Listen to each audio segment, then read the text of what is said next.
Mewabah dan membuat tingkat kriminal di Jakarta terus melonjak. Waiting for time, will I be better off? Play a lovely melody or nothing. Halo semuanya, jadi di video kali ini kita bakal belajar tentang polimorfisme. Tetapi sebelum kita mempelajari lebih dalam lagi, kita bakal mengulik lebih awal dulu apa sih itu polimorfisme. Jadi polimorfisme ini terbagi menjadi dua suku kata, yaitu poli yang berarti banyak dan morfisme yang berarti bentuk. Nah, dalam ilmu sains, polimorfisme ini adalah sebuah prinsip dalam biologi di mana organisme atau spesies memiliki banyak bentuk serta tahapan. Prinsip tersebut diterapkan juga pada bahasa Java. Tapi berbeda halnya polimorfisme ini dalam pemrograman berorientasi objek, yaitu merupakan sebuah konsep OOP di mana kelas memiliki banyak bentuk, metode yang berbeda, meskipun namanya itu sama. Nah, maksud dari bentuk ini adalah isinya yang berbeda, namun tipe data dan parameternya juga berbeda. Nah, untuk mudah diingat, polimorfisme ini juga memiliki prinsip, yaitu berbeda-beda tapi namanya itu sama. Nah, di sini polimorfisme pada Java memiliki dua macam, yaitu yang pertama ada static polimorfisme atau polimorfisme statis, dan yang kedua adalah dinamik polimorfisme atau polimorfisme dinamis. Nah, perbedaan keduanya ini terletak pada cara membuat polimorfisme, di mana polimorfisme statis ini menggunakan metode overloading, sedangkan polimorfisme dinamis ini menggunakan metode overriding. Nah, metode overloading ini terjadi pada sebuah kelas yang memiliki nama metode yang sama tapi memiliki parameter dan tipe data yang berbeda. Nah, agar mudah kita ingat untuk metode overloading ini, kita bisa mengingat kata kunci dalam satu kelas, nama metode yang sama, serta tipe data dan parameter yang berbeda. Nah, mungkin untuk lebih jelas lagi tentang polimorfisme statis ini atau menggunakan metode overloading ini, kita bisa lihat di sini ada contoh. Misalkan kita memiliki kelas lingkaran, di mana di dalam kelas ini memiliki metode luas. Nah, si metode luas ini bisa saja memiliki parameter yang berbeda. Karena misalkan kita ingin mencari luas ini berdasarkan jari-jari atau diameter. Nah, di dalam kelas ini memiliki dua metode yang sama, yakni luas. Tetapi, kedua metode ini memiliki parameter dan juga tipe data yang berbeda, di mana di metode pertama ini menggunakan tipe data float, sedangkan di metode kedua menggunakan tipe data double. Dan untuk parameternya juga di sini kita bisa lihat parameternya itu berbeda, di mana yang metode pertama ini dia menggunakan parameter R, sedangkan di metode yang kedua dia menggunakan parameter D. Nah, selain itu juga isi dan rumus dari masing-masing metode ini juga bisa berbeda. Nah, inilah yang disebut dengan polimorfisme statis. Nah, gimana nih? Udah paham belum tentang konsep dari polimorfisme statis? Nah, kalau udah paham, kita bisa lanjut ke polimorfisme dinamis selanjutnya. Nah, jadi polimorfisme dinamis ini identik dengan menggunakan pewarisan atau inheritance serta implementasi interface bahkan abstrak kelas. Jadi pada pewarisan kita bisa mewariskan atribut dan metode dari kelas induk ke kelas anak. Nah, kelas anak ini akan memiliki nama metode yang sama dengan kelas induk dan anak yang lainnya. Mungkin sebagai gambaran di sini dapat kita lihat ada sebuah kelas hewan yang kita gunakan sebagai kelas induk, di mana ia memiliki metode utama atau nama metode utama, yaitu muncul suara. Nah, dari subkelas ini kita akan menambahkan beberapa kelas lagi atau kelas anak, yaitu kucing dan juga burung, yang sama saja memiliki metode yang sama dengan kelas induknya, tetapi keduanya ini akan mempunyai statement argumen yang berbeda. Nah, inilah yang disebut dengan polimorfisme dinamis tadi. Jadi, dia menggunakan metode overriding yang berfungsi untuk memberikan implementasi spesifik dari metode yang sudah disediakan oleh parent class atau kelas induknya tadi. Karena si kelas anak ini melakukan metode overriding atau menindih metode yang diwariskan kepada si anak ini tadi. Nah, selain dengan cara inheritance atau pewarisan, polimorfisme dinamis ini juga bisa identik menggunakan dengan interface. Jadi, apa sih itu interface itu? Jadi, interface ini adalah kelas kosong yang berisi nama-nama metode yang nanti harus diimplementasikan pada kelas lain. Nah, dalam pengimplementasinya, Bisa saja setiap kelas ini akan mengimplementasikan secara berbeda dengan nama metode yang sama. Mungkin secara lebih singkatnya, kita dapat simpulkan kalau misalkan polimorfisme statis ini hanya terjadi dalam satu kelas, sedangkan polimorfisme dinamis ini terjadi pada saat ada hubungan dengan kelas lain seperti inheritance, seperti kelas ini, yaitu ada hubungannya antara kelas induk dan juga kelas anak. Mungkin sekian pemaparan materi mengenai polimorfisme secara awal, dan mungkin untuk lebih jelasnya lagi, kita akan melakukan implementasi secara langsung untuk melihat perbedaan antara polimorfisme statis dan juga polimorfisme dinamis. Sekarang kita akan mencontohkan contoh dari polimorfisme dinamis, di mana di awal tadi sudah dibahas tentang polimorfisme statis, yaitu menggunakan cara overloading. Nah, di dinamis ini kita akan menggunakan cara penulisan overriding. Nah, overriding ini identik dengan pewarisan atau inheritance, interface, dan juga abstrak kelas. Nah, kalau misalkan di pewarisan itu akan ada kelas anak dan juga kelas induk. Ini di sini sebagai patokan dalam membuat programnya nanti. Di sini ada kelas anak, yaitu untuk kelas anaknya adalah bangun datar dengan metode utama adalah hitung luas. Kemudian dari kelas induk ini akan ditambahkan beberapa kelas lagi atau beberapa subkelas, yaitu persegi dan juga lingkaran. Nah, persegi dan lingkaran ini adalah kelas anak dengan metode yang sama karena diturunkan dari kelas induknya, yaitu bangun datar yang memiliki metode utama hitung luas. Berarti di sini nanti kita akan membuat dalam satu project itu akan ada 3 kelas, yaitu kelas induk, kelas anak, dan juga kelas anak. Nah, langsung saja di sini kita praktekkan. Jadi pertama kita akan membuat project baru. Misalkan kita beri nama contoh dinamis. Nah, di dalam project ini atau di dalam package ini kita akan menambahkan beberapa kelas lagi, yaitu kelas induk dan juga 2 kelas anak. Untuk kelas induknya di sini misalkan kita beri nama bangun datar. Kemudian kita akan tambahkan 2 kelas lagi, yaitu kelas anak, persegi, dan juga lingkaran.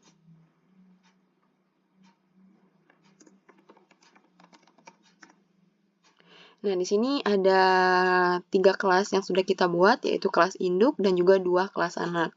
Pertama kita akan mendefinisikan dulu isi dari kelas bentuk ini tadi, yaitu dengan membuat metode utamanya. Misalkan di sini hitung luas. Kemudian di dalam hitung luas ini kita beri statement system out print line, system out print line,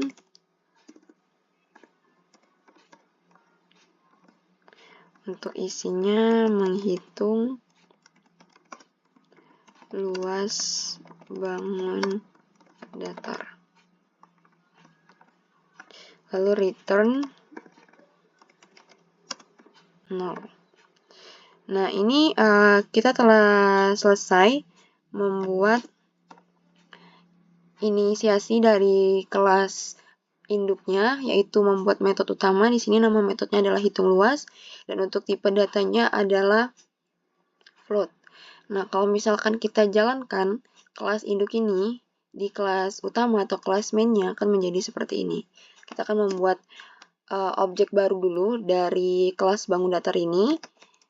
Bangun datar misalkan nama objeknya itu adalah luas.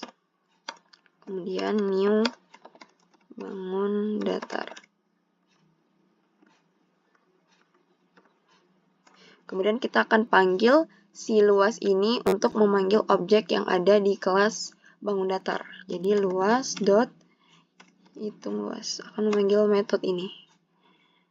Kemudian seperti ini. Nah, kalau dijalankan dia akan menjadi seperti ini.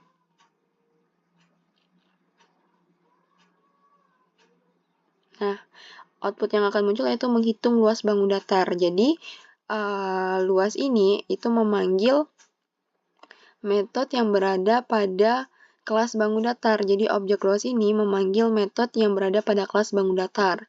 Nah, sedangkan di sini kita memiliki kedua kelas lagi yang harus kita panggil di kelas main-nya. Jadi kita akan menginisiasi lagi kelas anak yaitu persegi.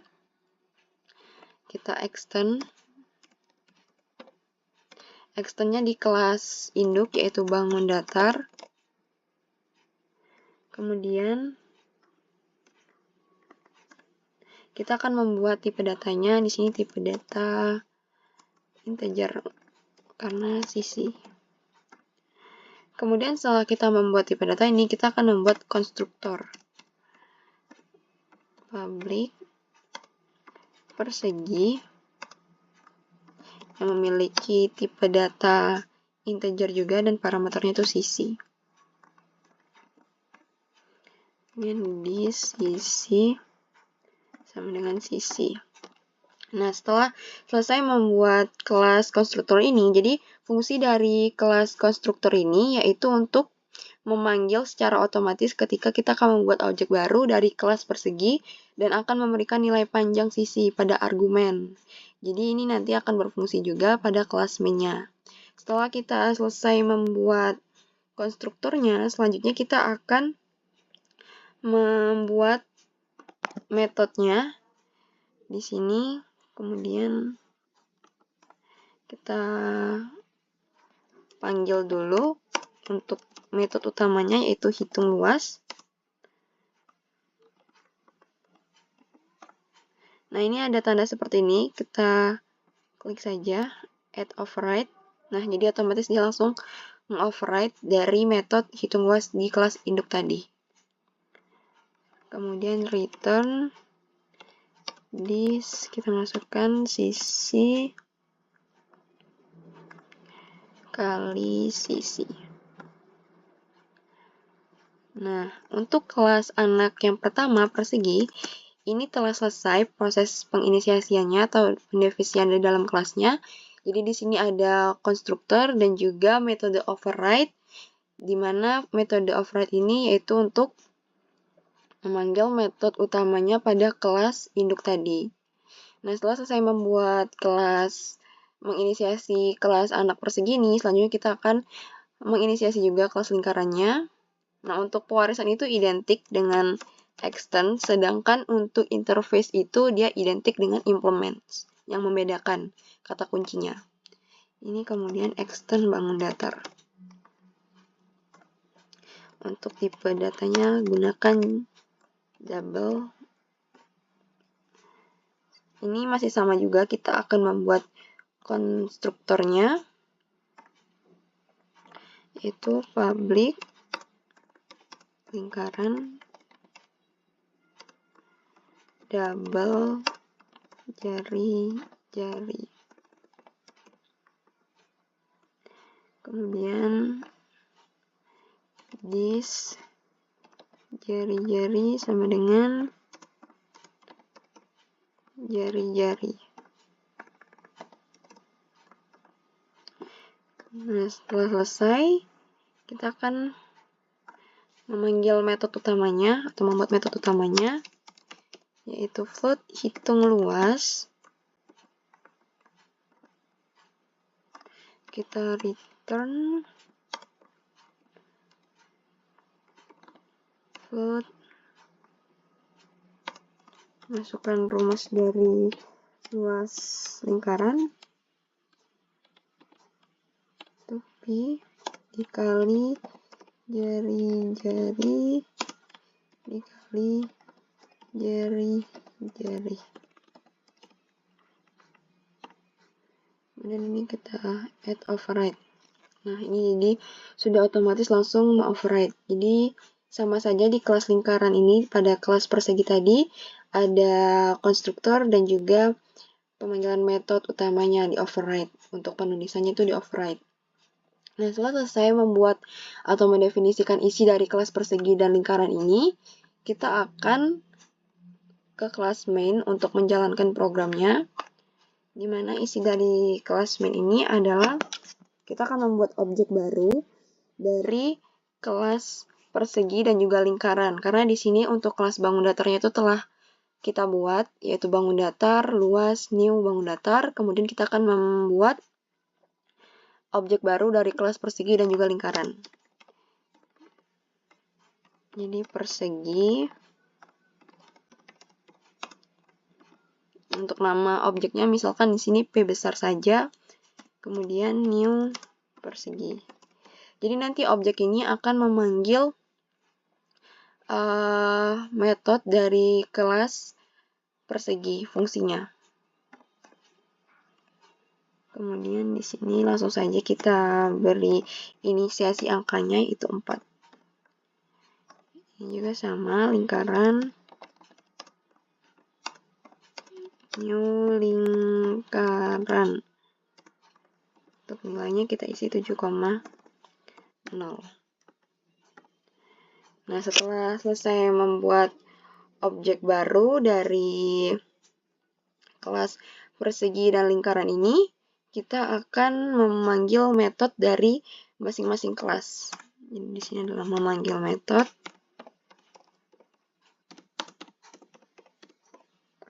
Jadi di sini kita akan memanggil metode dari masing-masing kelas. Misalkan di sini kita langsung saja menggunakan sistem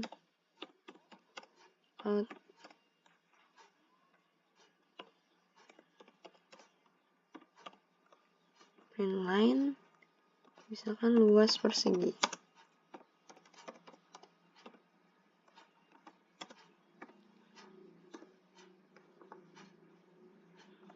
P besar dot hitung luas.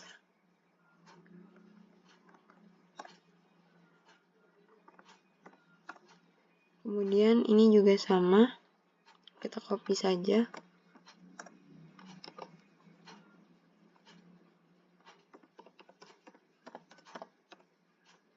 Ini tapi kita ubah objeknya yaitu L karena nanti akan memanggil pada kelas lingkaran. Nah, setelah selesai, di sini kita akan coba jalankan programnya.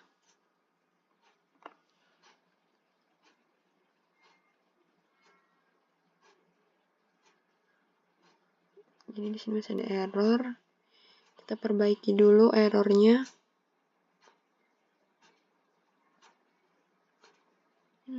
Oh, ini kurang tanda P-nya.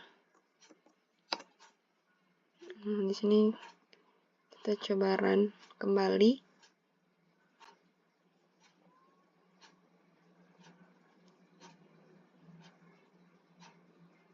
Nah, ini sudah muncul ya untuk luas perseginya. Ini 16 yaitu sisi kali sisi, jadi 4 kali 4, dan untuk luas lingkarannya juga sudah tampil di sini. Nah, ini adalah untuk output hasil dari polimorfisme dinamis. Jadi di dalam kelas utama ini ketika kita mengetikkan p.hitung luas, ini akan memanggil metode hitung luas di kelas persegi yang akan menghitung luas persegi dengan sisi dikali sisi. Karena jumlah atau nilai sisinya itu telah kita isi di sini yaitu 4, jadi nanti akan menghitung luas dari persegi sisi kali sisi 4 kali 4 dan akan menghasilkan 16. Kemudian juga untuk objek L.hitung luas di sini yaitu dipanggil pada kelas lingkaran, metode pada kelas lingkaran yang akan menghitung luas lingkaran yaitu pi dikali jari-jari dikali jari-jari, dan untuk jari-jarinya itu adalah 7,0. Nanti akan menghasilkan 153,94. Nah, mungkin cukup sampai di sini mengenai pemaparan atau contoh pemaparan materi dari contoh polimorfisme dinamis dan juga statis. Kami akhiri. Wassalamualaikum warahmatullahi wabarakatuh. Baiklah, jadi di sini kita akan melakukan atau mempraktekkan contoh dari polimorfisme statis. Nah, tapi sebelum itu pastinya pertama kita sudah membuat project baru terlebih dahulu. Untuk nama projectnya misalkan di sini adalah statis 1.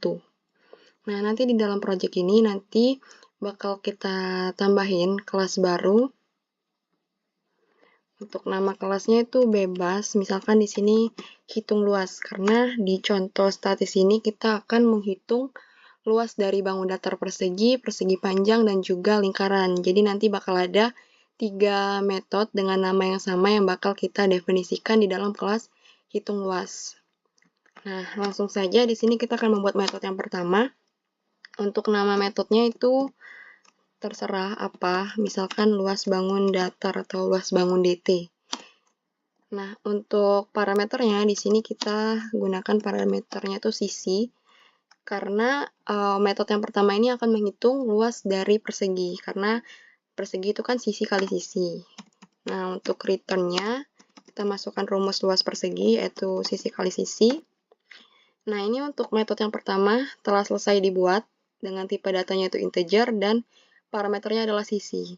Kemudian kita akan membuat metode yang kedua, masih dengan nama metode yang sama, yaitu nanti nama metodenya adalah luas bangun datar. Tetapi parameternya itu bakal beda, yaitu menggunakan parameter panjang dan parameter lebar. Nah, di sini tipe datanya masih sama, karena nanti yang bakal membedakan di metode yang ketiga untuk tipe datanya. Sebenarnya itu terserah sih, kalau misalkan di metode yang kedua bakal mau dibedain juga, nggak apa-apa. Tapi kalau misalkan yang ketiga bakal dibedain juga, nggak masalah, asalkan ada yang beda dari tipe data di dalam satu kelas ini. Lalu return kita masukkan rumus dari persegi panjang, luas persegi panjang, yaitu panjang dikali lebar.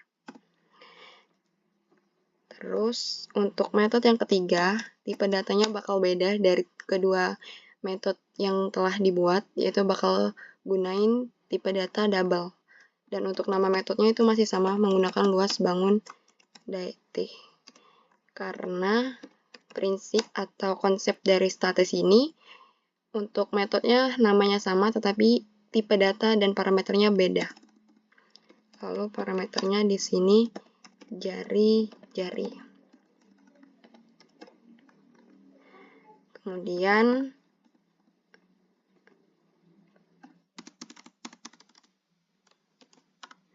kita return buat masukin rumus dari luas lingkaran,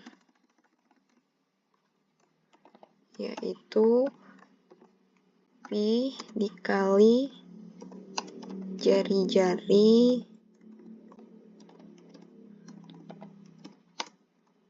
kali jari-jari.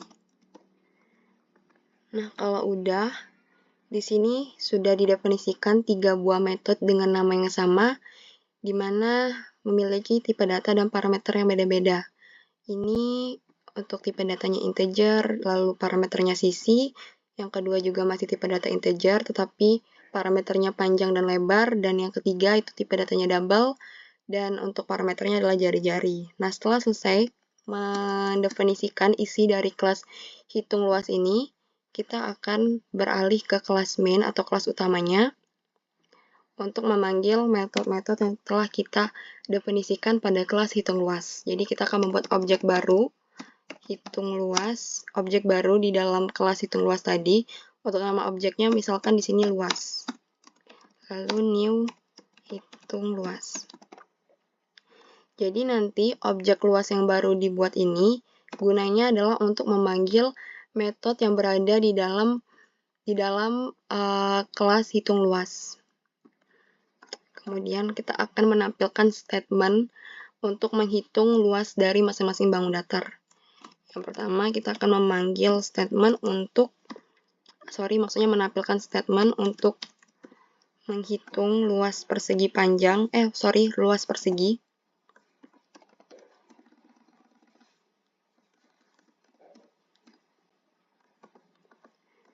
Itu luas persegi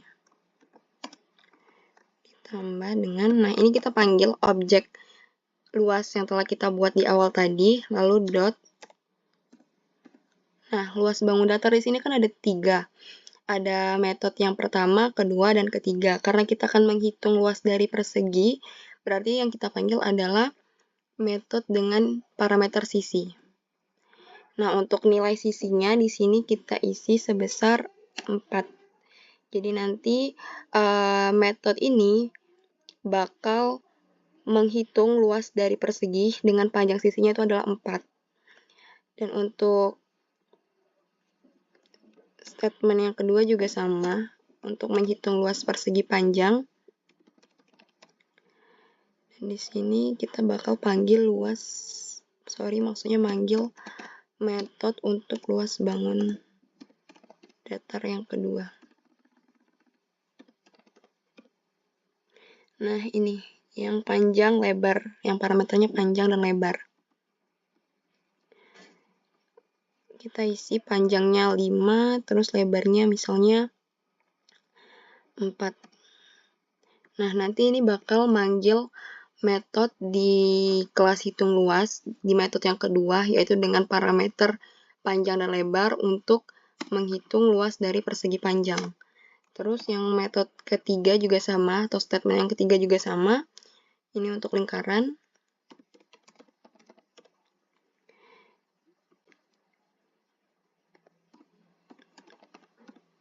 Nah, ini kita panggil yang metode terakhir, yaitu dengan parameter jari-jari.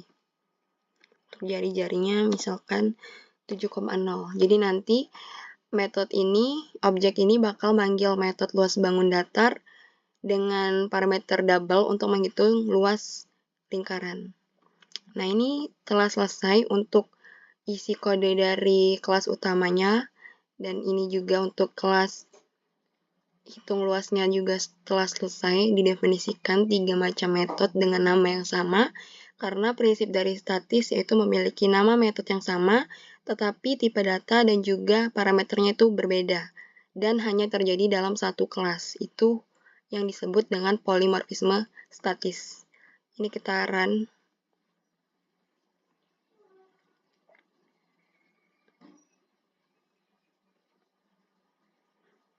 Nah, nanti hasilnya itu bakal seperti ini. Hasil pada outputnya luas persegi, yaitu 16 karena 4 kali 4, 16. Dan untuk luas persegi panjang, itu adalah 20 karena 5 dikali 20. Dan untuk luas lingkaran juga 153,93 karena menggunakan rumus pi dikali jari-jari dikali jari-jari.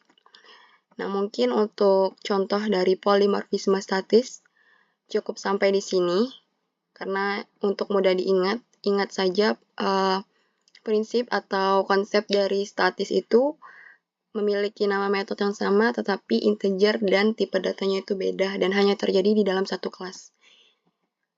Untuk selanjutnya kita akan membahas contoh dari polimorfisme dinamis yang bakal kita buat contohnya juga sama seperti polimorfisme statis ini untuk contohnya. With you